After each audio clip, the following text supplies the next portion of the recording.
সবল কুকুরগুলো দুর্বল দুর্বল কুকুরগুলোকে আঘাত করে তিনি সংঘাতের সৃষ্টি করলো।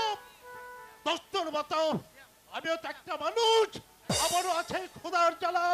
ওই কুকুরগুলোর সঙ্গে যুদ্ধ করে আমিও ওদের সম্মুখ থেকে ছিনিয়ে নিলাম।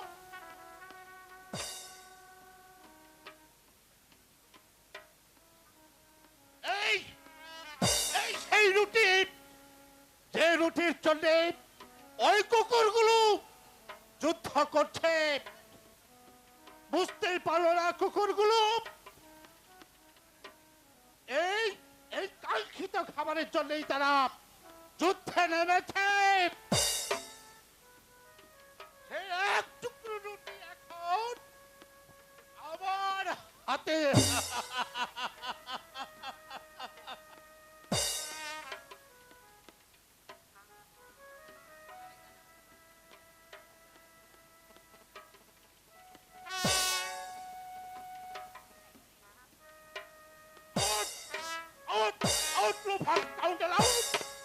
এই এই পাগলা, এই চিৎকার করছিস কেন? হ্যাঁ, যা ভাগ এখান থেকে বলছি।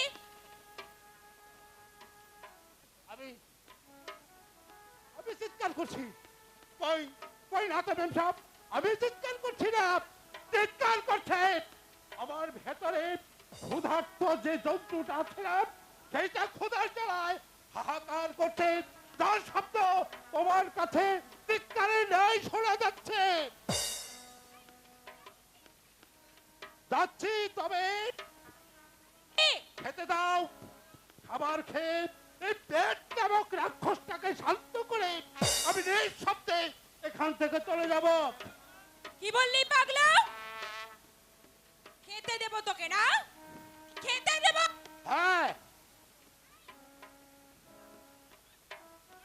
আমি তো কি তোর জন্য, আমি কি তোর জন্য খাবার সযত্নে তুলে রেখেছি নাকি? যে কুকুরের মতো ঘেউ ঘেউ করলে অমনি তোকে খাবার খেতে দেব? যা ভাগ বলছি এখান থেকে।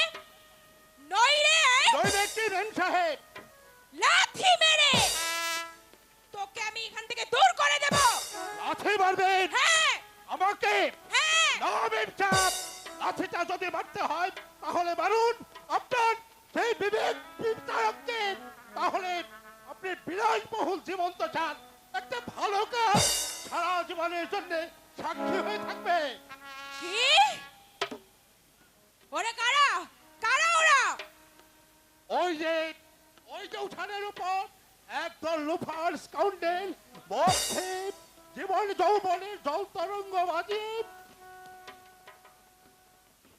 এই সবার সংসারটাকে কলঙ্কিত করেছে। লালসার আগুন জ্বালিয়ে ওদের ভেতরের পশুবৃত্তিটা জাগিয়ে তুলে ওই যৌবন প্রাপ্ত মেয়ে মানুষগুলোকে শীষ মারছে। কি বললি তুই? শুধু তাই নয় মেম সাহেব, ওরা সমাজের জীবন্ত পাপ, বিবেকহীন পশু, নীতি জ্ঞানহীন নরাধম। ওদের পাষণ্ড আঘাতে সমাজ তরুণীর তলা ফুটো হয়ে এই উচ্ছৃঙ্খলতার লোড়া জলে ভরে গেছে, যার ফলে ন্যায় নীতি আদর্শের বলি হয়ে অসত্য আজ মাথা চারা দিয়ে দাঁড়িয়েছে। Shut up rascal! আর একটা কথা বললে বুঝেছি বুঝেছি মেম সাহেব, বুঝেছি। কি বলেছিস তুই? আপনিও তো ওদের দলে, আপনিও তো নাইট ক্লাবে গিয়ে উৎসঙ্গে নামামাত্র বসন করে যৌবনকে নিলামে তুলে দিয়ে উঠতি নাচ গান করে এই জীবনটাকে উপভোগ করুন। Shut up son of A beach! তাই বলছি, আর একটা কথা যদি তুই বলিস, তাই আবারও বলছি, বহুত প্যারি কাইতি হো তুমকো बहुत प्यार तुमको सुना।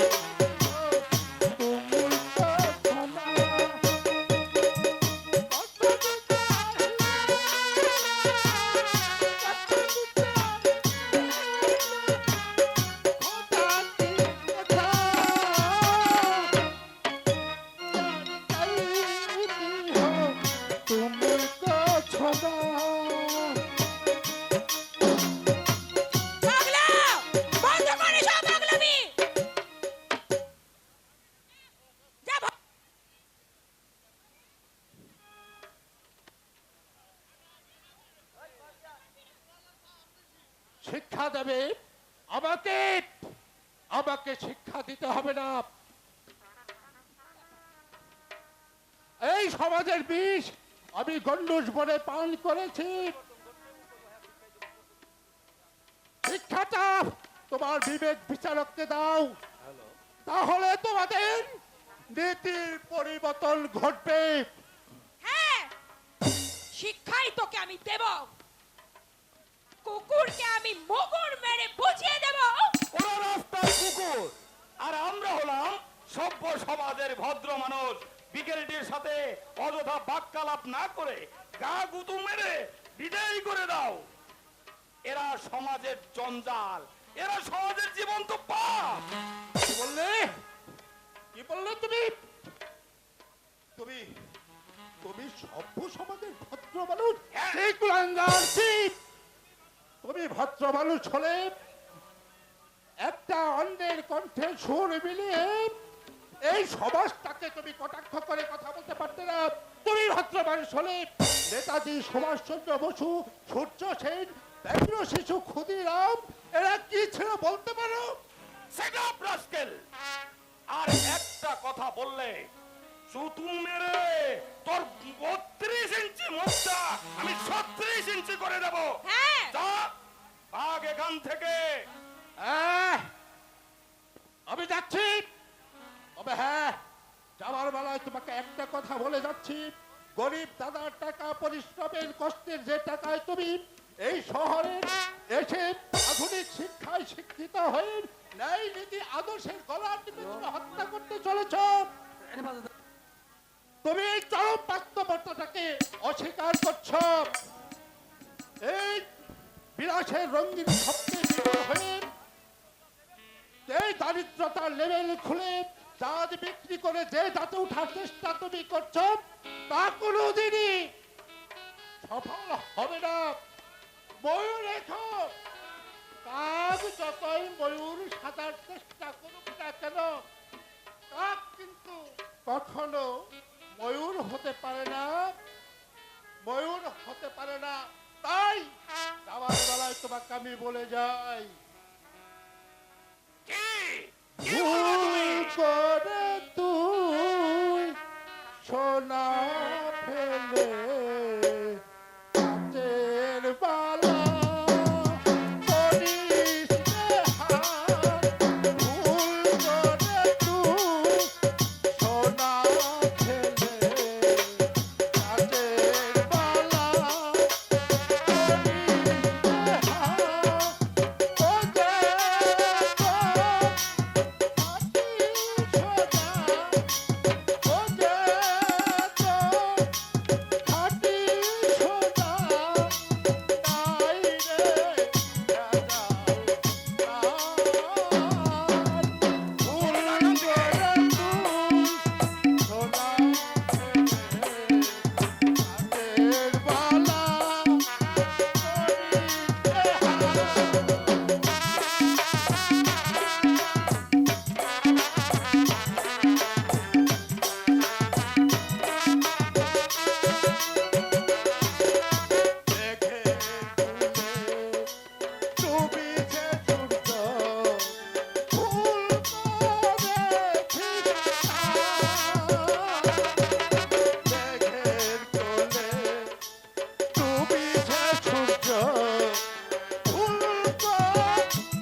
শেষে হবে সকল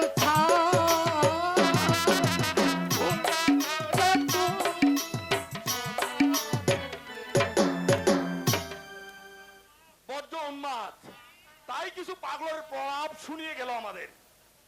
ভিতরটার কথাগুলো একেবারে কাটার মতো বিচ্ছিল। ইচ্ছে হচ্ছিল একেবারে দুখান লাগিয়ে দেই। থাক থাক, যেতে দাও ওর কথা। ওই ছোট লোকটার কথা মনে করে গায়ের জ্বালা বাড়িয়ে লাভ নেই। তা হয়তো নেই, কিন্তু একটা ভিখারি এতগুলো কথা আমাদের শুনিয়ে গেল, জানো আমার মনটা একেবারে নষ্ট কোনো হোটেলে যাই, আমাদের প্রেম আলাপ করে আমাদের মুডটাকে চেঞ্জ করে নেই। বেশ, তাই হবে। ও হ্যাঁ, ভালো কথা। কাল তোমাকে বাবার সঙ্গে দেখা করতে হবে, মনে আছে তো? হ্যাঁ মনে আছে, কিন্তু আবার কিন্তু কি? আভিজাত্যের রঙিন স্বপ্ন মহলে তুমি জন্মগ্রহণ করেছো। অর্থ প্রাচুর্য ধন সম্পদ মাথা নত করে তোমাকে সালাম টুকছে। প্রক্ষান্তরে আমি দারিদ্র আচ্ছন্ন একটা গরিব ঘরের সন্তান। তাই ভয় হয় তোমার বাবা যদি আমাদের সম্পর্কটাকে মেনে নেন, আহা, আমাকে যদি অবজ্ঞা বা অবহেলা করে ঘর থেকে পার করে দেন, তাহলে না, তুমি মিথ্যেই ভয় পাচ্ছো। তোমার আমার সম্পর্কের কথা আমি বাবাকে অনেক আগেই জানিয়েছি। তাছাড়া আমি তো তোমার সঙ্গেই থাকবো, তুমি দেখে নিও। বাবা কিছুতেই অমত করতে পারবে অবাধ্য না। হবে না। এই বিশ্বাস তো আমারও ছিল, কিন্তু সেই বিশ্বাসের মুখে চুন কালি মেখে ওই কলিয়ারি কারখানার শ্রমিকরাও ধর্মঘট করে বসে আছে। এই কি ম্যানেজার বাবু? হ্যাঁ, আপনি- আসলাম স্যারের সাথে একটু দেখা করতে। কিন্তু বাবা তো বাড়িতে নেই। সে কি আমাকে আসতে বলে আবার কোথায় গেছেন স্যার? আর ফিরবেনই বা কখন? সেটা তো আমি বলতে পারবো না, তবে একটা জরুরি কল পেয়ে একটা জরুরি মিটিং অ্যাটেন্ড করতেই উনি গেছেন। আচ্ছা ঠিক আছে, আর আসলে বলবেন আমি এসেছিলাম। বলবো। ও ভদ্রলোককে তো চিনতে পারলাম না। ওনার নাম সুরেশ রায় চৌধুরী, সমীর রায় চৌধুরী। আইছি, আপনি তাহলে সমীর বাবু? যার কারণে ম্যাডামের মাথায় ভীমরতি ঢুকেছি। তার মানেটা আপনি জানলেও ব্যাখ্যা করবেন না, সেটা আমি জানি ম্যাডাম। চেহারা ছড়ক দেখে তো সহজ সরল ভদ্রলোক বলেই মনে হচ্ছে, কিন্তু এই ভদ্র চেহারার আড়ালে লুকিয়ে রেখেছে একটা কূটনৈতিক রোগ। ম্যানেজার বাবু, আপনি কিন্তু স্বাধীনতার সীমা ছাড়িয়ে যাচ্ছেন সন্দীপ বাবু।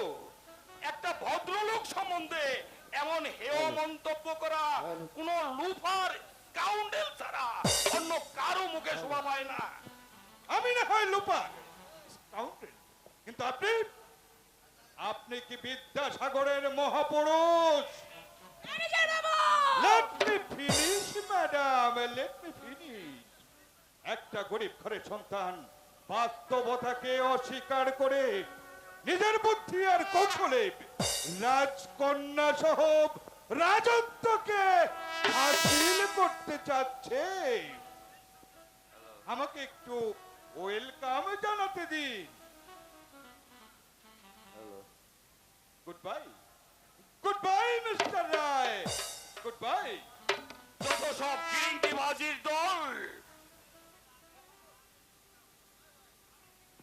ভূতের মুখে রামের গীত গেয়ে গেল আর কি। আরে বাদ দাও তো তুমি এসব কথা। চলো চলো, আমরা কোথাও থেকে ঘুরে আসি। হ্যাঁ তাই চলো। চলো।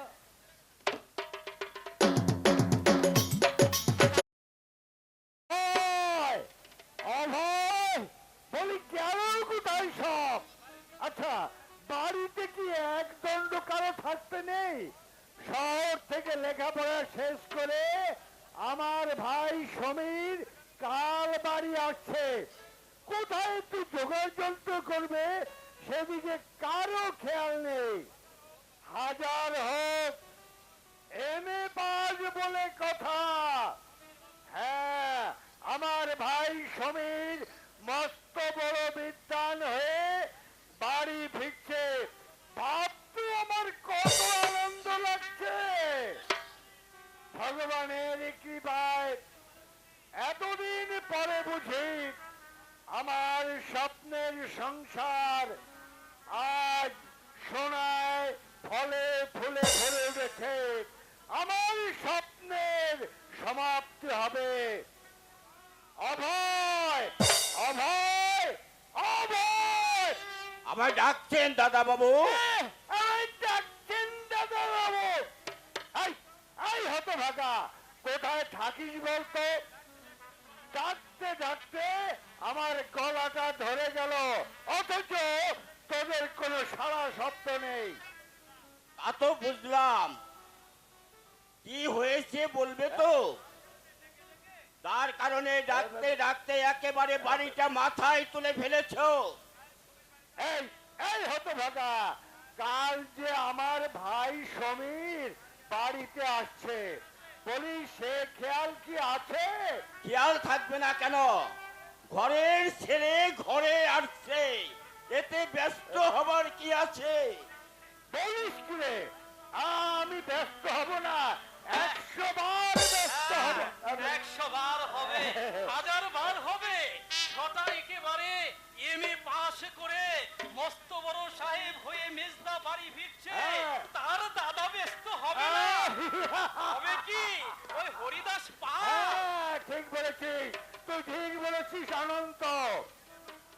এই এই এমএ পাস করা কি যাত্রার কাজ? আচ্ছা বলতে পারিস কটা ছেলে এমএ পাস করতে পারে? এই এই হতভাগা, সারা গ্রাম ঘুরে দেখ, একটিও দেখতে পাবি না। কিন্তু আমার ভাই সমীর, হ্যাঁ, ঠিক এমএ পাস করে সে একটা বিরাট হইচই ফেলে দিয়েছে। তা তো বুঝলাম, কিন্তু এ কথা সারাদিন ধরে এই সকলকে বলেও কি তোমার স্বাদ মেটেনি দাদা? না রে হতভাগা, আমার মনের স্বাদ মেটেনি। ওরে অনন্ত, কি করে মিটবে বল? অনেক দিন পরে আমার লালিত স্বপ্ন আজ বাস্তবে রূপ দিতে যাচ্ছে। এই এই তার স্বাদ কি এত সহজে মিটে যায়? ও তোদের মঙ্গল কামনায় ঠাকুরের কাছে আমি কত প্রার্থনা করেছি, ঠাকুরকে ডেকে ডেকে বলেছি, হে ভগবান, আমার ভাইদেরকে তুমি মানুষের মতো মানুষ করে গড়ে তোলো। আমার ভাইদেরকে 10 জনের 1 জন করো। জানিস জানিস ভাই, ভগবান সেই সাপ আমার পূর্ণ করে দিয়েছে। এই জানিস এই যে কত বড় আনন্দ, আমি আমি তোকে বোঝাতে পারবো না রে, আমি তোকে বোঝাতে পারবো বুঝি না। দাদা, আমি সব বুঝি। অনেক অন্ধকার তুমি নিজের জন্য জমি রেখে আমাদের দেখিয়েছো আলোর সন্ধান। বেদনার নয়নাশ্রু চাবনের মতো জড়িয়ে আমাদের মুখে তুমি হাসি ফুটিয়েছো। নিজের সুখের কথা ভুলে গিয়ে দানবীর মতো সারাটি জীবন শুধু দিয়েই গেলে দাদা, বিনিময়ে তুমি কিছুই পেলে না। অনন্ত, হ্যাঁ দাদা, আবল্য আমরা বাবা মাকে হারিয়েছি, তাদের স্নেহ মমতার কথা আমার মনে নেই। তোমার আদর স্নেহের মাঝে খুঁজে পেয়েছি আমি মাতৃত্বের সেই রূপ, তোমার ভালোবাসাই দেখেছি আমি বাবার প্রতিচ্ছবি। তুমি যে আমার বাবা, তুমি যে আমার মা, দাদা। হ্যাঁ রে পাগল, হ্যাঁ। ওরে ওরে অনন্ত, তোরা শুধু আমার ভাই নস, তোরা হচ্ছিস আমার সন্তানের মতো। জানো ছোট দাদা বাবু, কর্তা বাবু আর গিন্নিমা মারা যাবার পর তোমাদের 2 ভাইকে পরে কষ্টে লালন পালন করে মানুষের মতো মানুষ করে গড়ে তুলেছে। নিজের সন্তানদের মতো বুকের মাঝে আগলে রেখে তোমাদের বড় করে তুলেছে। পৃথিবীতে এমন দাদা ছোট ভাইদের প্রতি যে এমন করে তা আমার জানা ছিল না। সত্যি সত্যি অভয়দা, তুমি ঠিকই বলেছ। এ যুগে এমন দাদা পাওয়া ভাগ্যের ব্যাপার। আরে থাক থাক, আর দাদার গুণ কীর্তন করতে হবে না। কোনো কীর্তন নয় দাদা, কোনো কীর্তন নয়। তোমার মতো মহাগুণীর গুণ কীর্তন করে তোমাকে আমি ছোট করতে চাই না। শুধু ভগবানের কাছে তাই মনোবাক্যে প্রার্থনা করছি, হে ভগবান, শতবার তুমি যদি আমাকে এই পৃথিবীতে মানুষ করে পাঠাও, তাহলে আমার দাদার ছোট ভাই করে পাঠিয়েও থাকো, আর জনম জনম তার সেবা করার সুযোগ দিও। অনন্ত, হ্যাঁ দাদা, তুমি যে আমার মনমন্দিরে ঠাকুর দেবতা, তোমার পদচরণের নিচেই যেন আমার ভালোবাসার মন্দির গড়ে তুলতে পারি। মনে রেখো, এই নিঃস্বার্থ নিরালস মানুষটির কথা সারা জীবন তুমি মনে রেখো ছোটদা। মনে থাকবে অবৈধা, মনে থাকবে নিজের সুখ স্বাচ্ছন্দ্য বিসর্জন দিয়ে স্নেহ মমতা আর ভালোবাসা দিয়ে যে দাদা আমাদের মানুষ করেছে, সেই দেবতুল্য দাদার কথা আমার চিরকাল মনে থাকবে। অনন্ত, হ্যাঁ দাদা, তুমি আমাদের জন্য তোমার বুকের সবটুকু ভালোবাসাই নিংড়ে বের করে দিয়েছ, যার কারণে তোমার নিজের সন্তান ওইটুকু চয়নকেও সে ভালোবাসা দিতে পারছো না। অতে অযোগ্য আছে তেরে হাতে কি বলো তো কাকু? আতে আতে আমটি আমি খাবো পেরে। ঠিক বলেছো কাকু, আজ তুমি খাবে আম আর আমি খাবো মিষ্টি, পেট ভরে মিষ্টি খাবো। তা তো বুঝলাম, কিন্তু মানিক, হঠাৎ তুমি মিষ্টি খাবে কেন?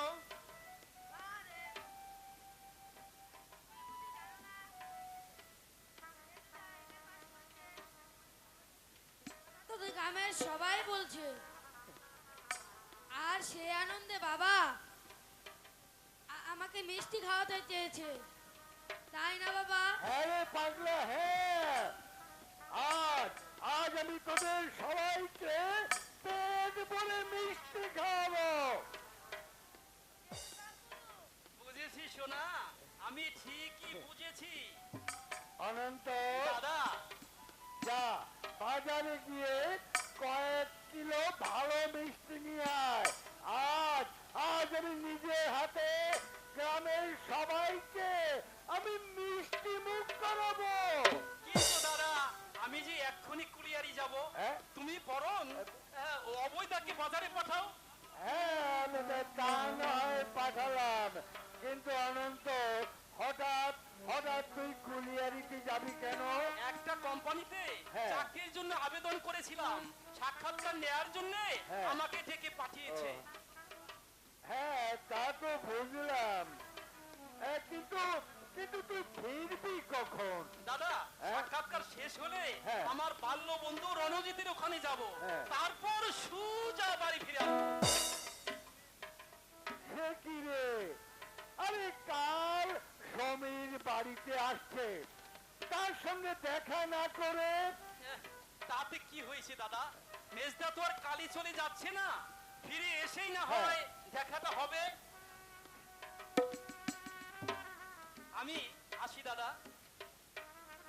অনন্ত, আমার মাথায় হাত দিয়ে তুমি আশীর্বাদ করো দাদা, আমি যেন এমনি ভাবে অনন্ত হয়েই আজীবন তোমার অনুগত ভাই হয়ে থাকতে পারি, সংসারের স্বার্থপরতার শিকার হয়ে যেন কোনোদিন ভুলে না যাই আমাদের রক্তের সম্পর্ক, তোমার চিহ্নের বদলে বন্দী হয়েই যেন থাকতে পারি, থাকতে পারি। ওই অনন্ত, আমি ভগবানের কাছে সব সময় গায়ে মনোবাক্যে প্রার্থনা করছি, হে ঠাকুর, কেন তো আমি কোনো অন্যায় করিনি, কোনো পাপ করিনি।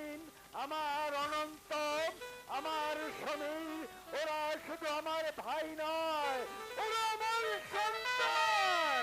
তুমি ওদেরকে মঙ্গল করে ঠাকুর, তুমি ওদেরকে মঙ্গল করো।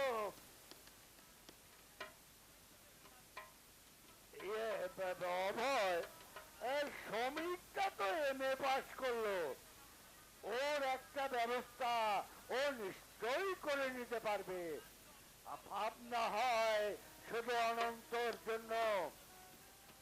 শত চেষ্টা করো, আমি ওকে মেটা পাস করাতে পারলাম না। ওর মুখের দিকে তাকালে আমার আমার মাঝে মাঝে অপরাধী বলে মনে হয়। ওর প্রতি আমি হয়তো অবিচার করছি। তোমার শুধু শুধুই ভাবনা। অভাবের কারণে ছোটদা লেখাপড়া করতে পারেনি, তাতে তোমার কি দোষ? তুমি তো আর চেষ্টার কমতি করনি। তাছাড়া সংসারে সবাই যে সমান হবে এমন তো কোনো কথা নয়। হ্যাঁ, তা তো নয় অভয়, তুই তো জানিস অভয়, আমার বাবা মা যেদিন মারা গেলেন, মারা যাবার পূর্বে মা বাবা ওই অনন্ত আর সমীরকে আমার হাতে তুলে দিয়ে বলেছিল, ওরে দেবী, এরা এরা তোর ভাই নয়, এরা তোর সন্তান। ওদের প্রতি তুই কোনদিন অবিচার করিস না রে, অবিচার করিস না।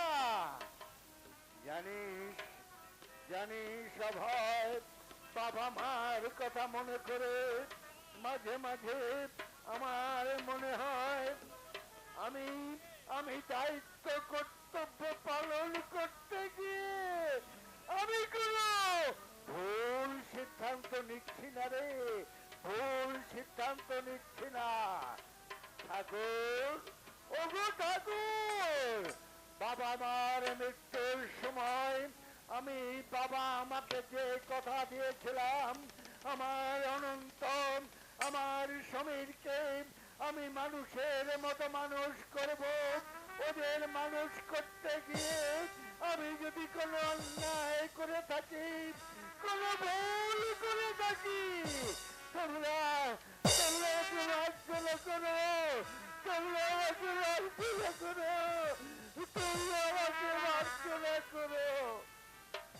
ভুল নয় দাদা, ভুল নয়। তুমি সংসারের বুকে রাশি রাশি ফুল ফুটিয়েছ, যা জগৎ সংসারে আশীর্বাদ হয়ে থাকবে। হে ভগবান, তুমি দাদা বাবুর মঙ্গল করো ঠাকুর, তুমি দাদা বাবুর মঙ্গল করো। জয়ন, চলো বাজার থেকে মিষ্টি নিয়ে আসছি। তাই চলো কাকু।